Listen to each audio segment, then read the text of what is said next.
नमस्कार दोस्तों, स्वागत है आप सभी का हमारी इस नई वीडियो में। दोस्तों, जब दर्द से कराहते हुए भीष्म पितामह ने भगवान श्री कृष्ण से पूछा कि आखिर मेरा क्या दोष था जो मुझे नुकीले बाणों की सया पर इस तरह से लेटना पड़ा, तब भगवान श्री कृष्ण ने ऐसा जवाब दिया जिसे सुनकर आप भी हैरान रह जाएंगे। दोस्तों, वीडियो शुरू करने से पहले आप सभी से निवेदन है कि अगर आपने हमारे चैनल को सब्सक्राइब नहीं किया है तो चैनल को सब्सक्राइब जरूर कर लीजिएगा। दोस्तों, हमारे हिंदू धर्म में कर्म की प्रधानता शुरू से ही है। गीता में स्वयं भगवान श्री कृष्ण ने भी कहा है, यहाँ तक कि सिर्फ एक बार नहीं बल्कि अनेक बार कहा है। उन्होंने यह बात कही है कि जो प्राणी जैसा कर्म करता है उसे वैसा ही फल मिलता है। यदि हम अच्छा कर्म करते हैं तो निश्चित तौर पर हमें उसका अच्छा फल ही मिलता है, और ठीक इसके विपरीत यदि हम कोई बुरा कार्य या पाप करते हैं तो हमें बुरा फल ही भोगना पड़ता है। लेकिन यदि हम महाभारत ग्रंथ का अध्ययन करते हैं तो हम पाते हैं कि महाभारत में पितामह भीष्म एक ऐसे चरित्र थे जिन्होंने निस्वार्थ भाव से हस्तिनापुर की सेवा की थी, जिन्होंने ब्रह्मचर्य का पालन किया और अपने पिता के लिए हस्तिनापुर का राज सिंहासन तक छोड़ दिया था।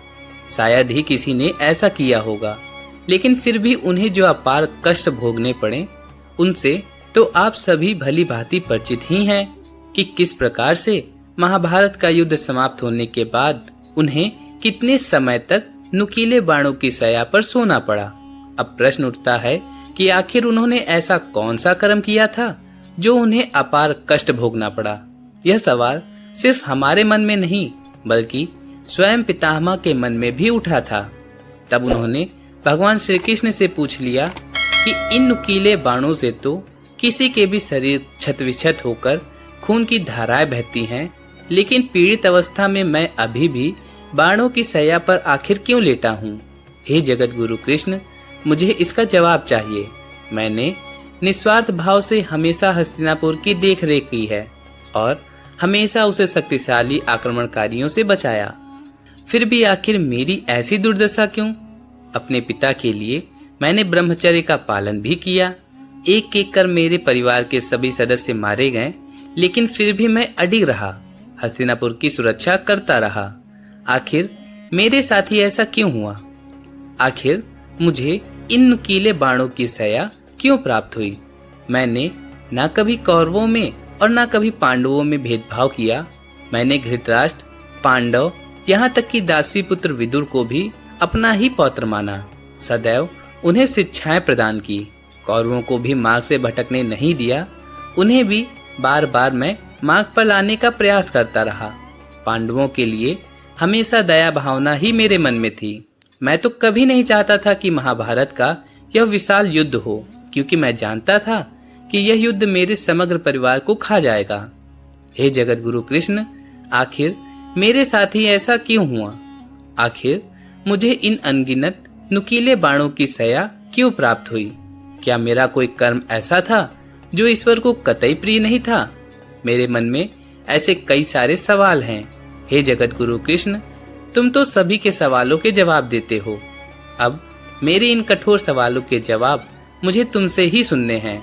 तो मुझे बताओ कि आखिर मेरा क्या कर्म था जो मुझे नुकीले बाणों की सया प्राप्त हुई?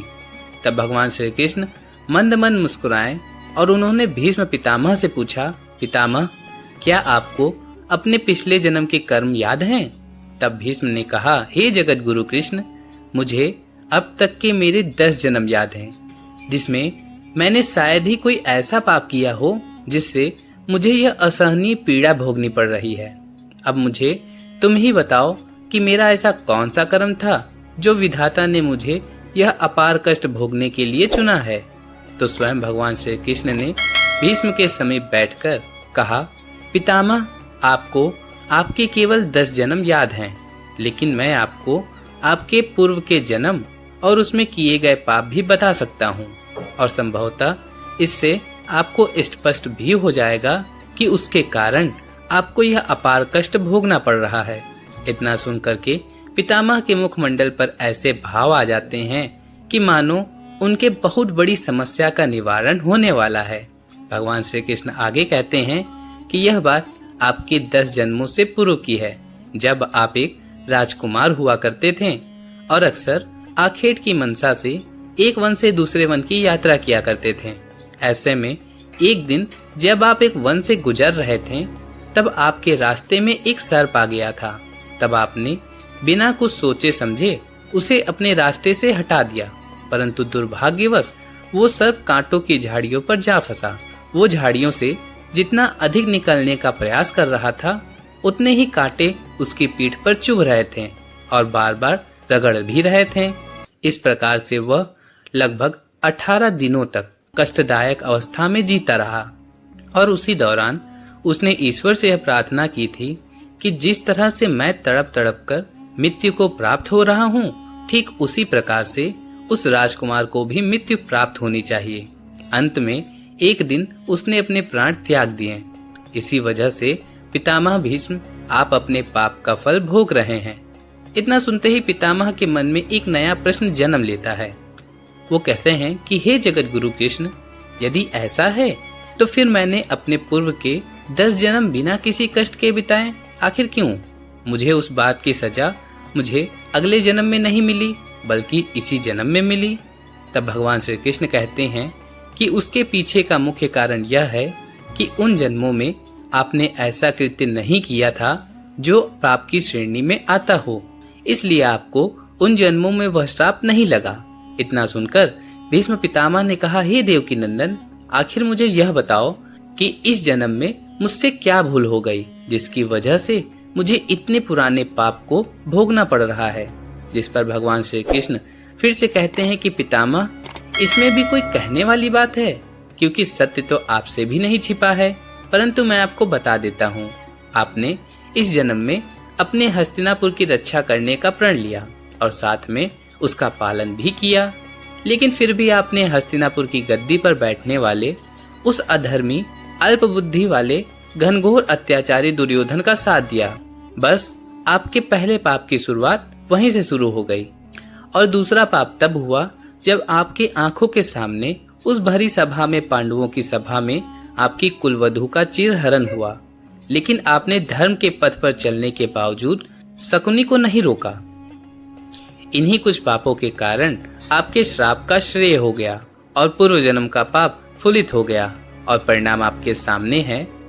यह सुनते ही भीष्म पितामह की आंखों में आंसू भर आए और उनके मुखमंडल पर नई चमक सी आ गई थी, जानो उनके सारे पाप धुल गए हों। और फिर उन्होंने श्री कृष्ण का हाथ तुरंत ही थाम लिया और श्री कृष्ण ने भी भीष्म पितामह को अपनी गले से लगा लिया। और उसके बाद वो दिन आ गया, सूर्यदेव जिस दिन उत्तरायण हो गए और माघ मास के शुक्ल पक्ष के दिन भीष्म पितामह ने अपनी देह त्याग दी और सदा सदा के लिए परमात्मा में विलीन हो गए। तो दोस्तों, ये कहानी यहीं पे समाप्त होती है। कैसी लगी ये वीडियो कमेंट में जरूर बताइए।